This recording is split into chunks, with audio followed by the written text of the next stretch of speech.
आज हम खुदावंद के ज़िंदगी बख्श कलाम में से अय्यूब की किताब को पढ़ रहे हैं और आज हम मुकद्दस अय्यूब की किताब में से उसका जो तफसीरी हवाला जात है वो हम पढ़ने जा रहे हैं। आपको पता है कि हम बाइबल मुकद्दस में से नए ओल्ड टेस्टामेंट सर्वे जो है उसे कर रहे हैं, पुराने अहदनामा को पढ़ रहे हैं।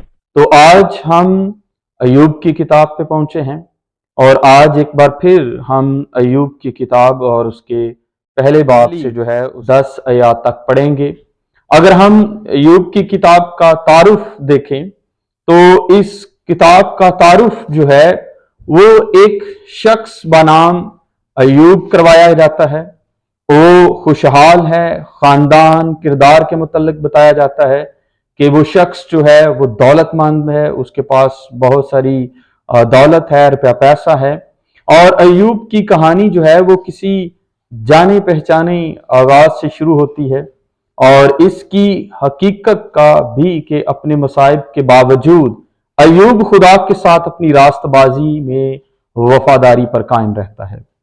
और इसी तरह अय्यूब की किताब जो है हमें पहले बाब से पहली 5 आयत के अंदर जो है इसका आगाज बताता है कि ये वाकयात जो है वो किस तरह रूनुमा हुए। और अय्यूब जो है वो एक ऊस की सरजमीन थी जहां पर उसका हमें तारुफ नजर आता है, जहां पे बताया जाता है कि अय्यूब जो है वो ऊस की सरजमीन का रहने वाला है। हम हतमी तौर पर नहीं कह सकते कि ये मुल्क कहां पर वाक़या है, लेकिन तो भी बहुत सारे लोग इस बात पर मुत्फिक हैं कि ये अदूम और अरब के इलाकों के दरमियान कहीं पर वाक़या है। और दूसरा ये कि जितने भी लोग हैं उसके साथ जो नाम है, जो उसके दोस्त हैं, वो भी अदूमी हैं। और अय्यूब जो है वो हमें नजर आता है कि एक ऐसा किरदार है जिसके 3 बेटियां और 7 बेटे हैं। अगर हम इन अदाद पर गौर करें तो ये अदाद या इल्मुल हिंसा जो है वो हमें बताता है कि ये कामलियत के अदद हैं। 7 का अदद कामलियत का अदद है, 3 का अदद वो भी कामलियत का अदद है, और यूं उसके 10 बच्चे बनते हैं। और फिर अगर हम मियां और बीवी को साथ मिलाएं तो वो 12 बनते हैं, और 12 का अदद जो है बाइबल मुकद्दस के अंदर कामलियत का अदद है। और ये मसीह यीशु के शागिर्दों की तरफ भी इशारा करता है। और अगर हम अय्यूब की किताब उसका पहला बाब और उसकी पहली आयत से पहली 10 आयत को पढ़े तो लिखा है कि ऊस की सरजमीन में अय्यूब नाम एक शख्स था। वो शख्स कामिल और रास्तबाज था और खुदा से डरता और बदी से दूर रहता था। उसके यहां 7 बेटे और 3 बेटियां पैदा हुई। उसके पास 7,000 भेड़ें और 3,000 ऊंट और 500 जोड़ी बैल और 500 गधियां और बहुत से नौकर चाकर थे, ऐसा कि अहले मशरिक में वो सबसे बड़ा आदमी था। अब हम अगर गौर करें तो पहले नंबर पर यानी जो उसके बेटों की तादाद बताई जा रही है वो कामलियत की तरफ इशारा करते हैं। फिर उसका जो माल मुआशी है और इनकी जो नंबरिंग है वो भी हमें कामलियत की तरफ इशारा करती हुई नजर आती है। और फिर हम देखते हैं कि वो अहले मशरिक में एक बहुत बड़ा आदमी है, यानी वो इतना मालदार शख्स है कि उसके पास दौलत की रेल पेल है, उसे किसी चीज की कमी नहीं है, और फिर उसके पास औलाद भी है। और फिर हम देखते हैं कि उसके बेटे एक दूसरे के घर आया जाया करते थे और हर एक अपने दिन पर ज़ियाफत करता था और अपने साथ खाने पीने को अपनी तीनों बहनों को बलवा भेजते थे। अब अय्यूब के जो बेटे हैं उनके दरमियान में बाहमी इत्तेफाक नजर आता है, उनमें मोहब्बत नजर आती है, और भाइयों की अपनी बहनों से ये मोहब्बत की एक बड़ी खूबसूरत तस्वीर नजर आती है कि अय्यूब के बेटे जो हैं वो अपनी बहनों से मोहब्बत करते हैं। गो कि आज के दौर में बहुत सारे भाई जो हैं वो बहनों को शायद कमतर समझें, लेकिन अय्यूब की किताब को पढ़ने से पता चलता है कि भाइयों और बहनों के दरमियान जो रिश्ता है, जो उनके दरमियान एक ताल्लुक है, वो बड़ा गहरा है। वो जहां पर भी जमा होते हैं अपनी बहनों को जो है बलवा भेजते हैं। गो कि आज के दौर में जो है बहनों को बराबरी की सतह पर नहीं देखा जाता, लेकिन खुदा का कलाम हमें सिखाता है कि औरत किसी भी दर्जे पर हो वो बराबर की शरीक है।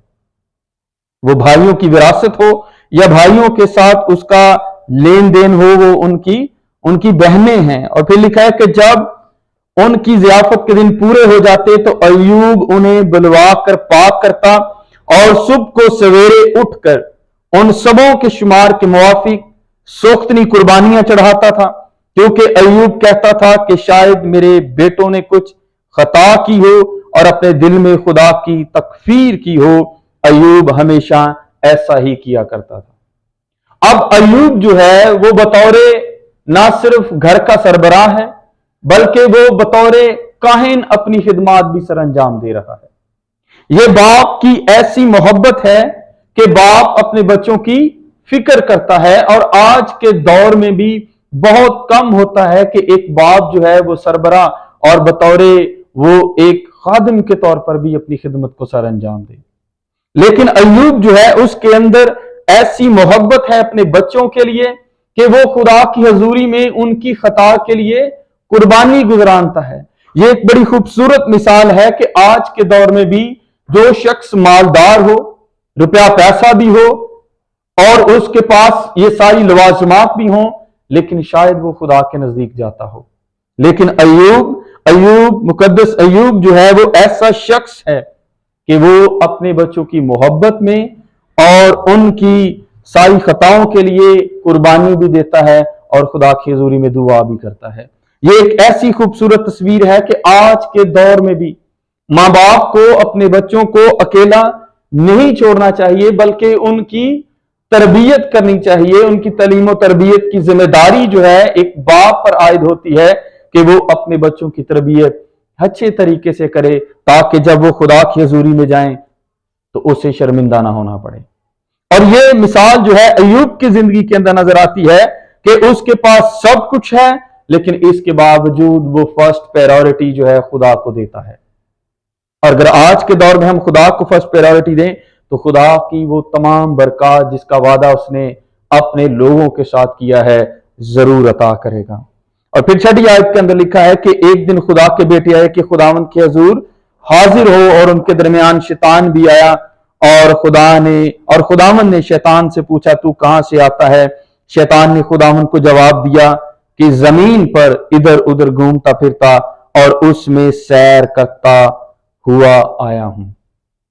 अब इबलीस शैतान जो है एकदम ये सारी सिचुएशन तब्दील होती है, ये सारा मंजर चेंज होता है और शैतान इबलीस जो है वो खुदा के पास पहुंच जाता है। और फिर खुदा उससे पूछता है कि तू कहां से आया है? और वो कहता है कि मैं जमीन पर घूमते हुए आया हूं। आप देखिए कि इबलीस जो है कलाम के अंदर लिखा है कि वो मंसूबे बनाने वाला है, वो मंसूबा साजी करता है कि वो किसको गिराए। वो खानदानों के अंदर, जिंदगियों के अंदर और ऐसे लोगों के अंदर ऐसे इख्तलाफात पैदा करता है जिससे वो खुदा की नजर में गिर जाएं या खुदा की मोहब्बत से गिर जाएं और उसे ये मौका मिल जाए। लेकिन खुदा जो है अपने बंदा अय्यूब की तारीफ करता है और कहता है कि उस जैसा कोई शख्स नहीं है। और कलाम के अंदर हम पढ़ते हैं कि वो कामिल शख्स है, वो रास्तबाज शख्स है, वो खुदा से डरता है, वो बदी से दूर रहता है। और अय्यूब ऐसा कोई काम नहीं करता जिससे वो खुदा की नजर में गिरे, या कोई ऐसा काम नहीं करता जिससे शैतान को ये मौका मिले कि वो उस पर इल्जाम लगा सके, उस पर बहतान लगा सके। लेकिन खुदा का बंदा अय्यूब जो है वो कामिल शख्स ठहरता है क्योंकि खुदा ने उसे कामिल कहा है। और शैतान जो है घूमता फिरता जो है खुदा की हजूरी में जाता है। और कलाम के अंदर लिखा है कि इबलीस शैतान जो रात दिन भाइयों पर इल्जाम लगाया करता था वो गिरा दिया गया है। अब इबलीस का क्या काम है कि वो भाइयों पर इल्जाम लगाता है। वो उसका काम ही यही है कि जितने भी खुदा के साथ चलने वाले हैं उन पर इल्जाम लगाए और उन्हें खुदा से दूर करे। लेकिन हम देखते हैं कि खुदावन ने शैतान से कहा क्या तूने मेरे बंदा अय्यूब के हाल पर भी कुछ गौर किया? तो इससे मुराद यह है कि खुदा अपनी मखलूक में दिलचस्पी रखता है। खुदा को अपने लोगों में इंटरेस्टेड होता है, खुदा इस बात से खुश होता है और वो अपने लोगों पर निगाह करता है, वो उन्हें छोड़ता नहीं है। और कलाम के अंदर पढ़ते हैं कि उसने हमारी तस्वीर अपने हाथ की हथेली पर खोद रखी है।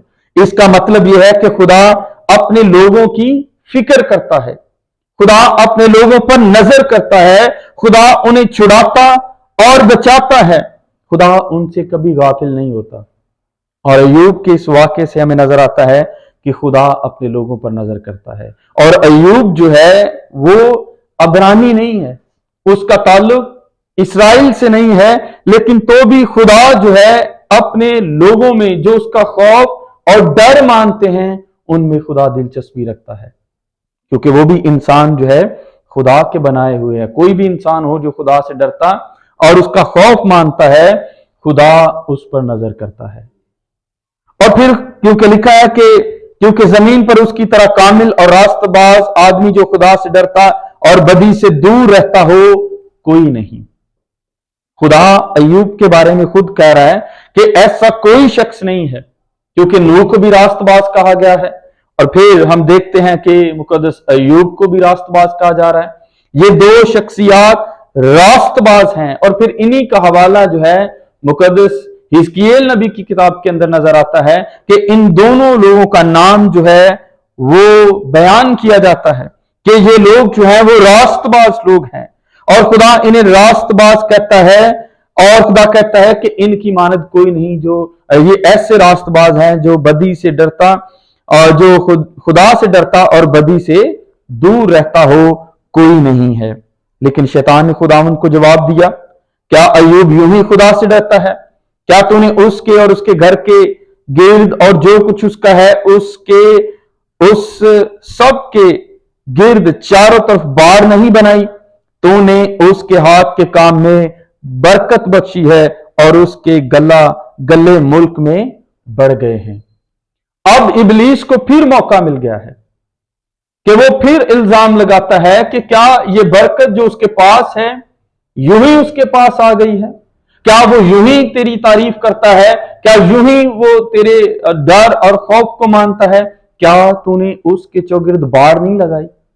अब इबलीस जो है फिर खुदा को भड़काता है या खुदा से चाहता है कि वो अय्यूब को सजा दे, लेकिन अय्यूब जो है वो खुदा की नजर में रास्तबाज शख्स है।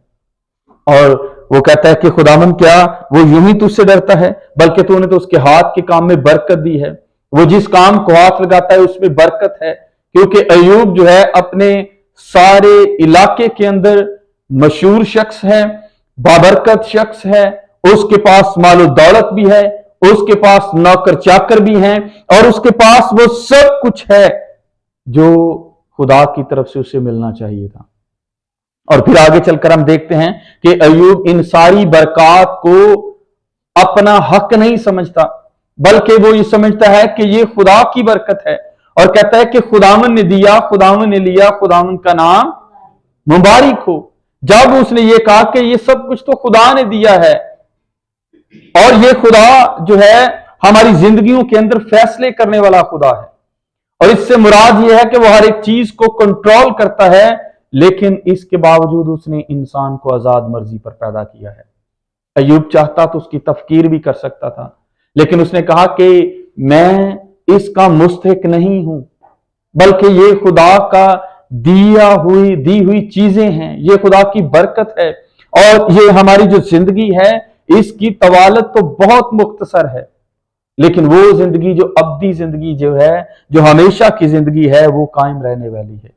और इसलिए उसने कहा कि खुदावन मुबारक है, खुदावन ने दिया, खुदावन ने लिया, खुदावन ही का नाम मुबारक हो। खुदावन का नाम मुबारक कहकर जो है उसने खुदा को हर एक चीज पर कादर ठहराया है कि खुदा ही हमारी जिंदगियों को कंट्रोल करने वाला है, खुदा ही हमें बरकत देने वाला है, खुदा ही हमें मुश्किलात से निकालने वाला है, खुदा ही हमें बरकतों और लवाजमात से और रूहानी नेमतों से असुदा करने वाला है। अगर उसने कुछ दिया है तो ये उसका फजल है, अगर वो लेता है तो ये उसकी मर्जी है, क्योंकि यही खुदावंद की मर्जी है।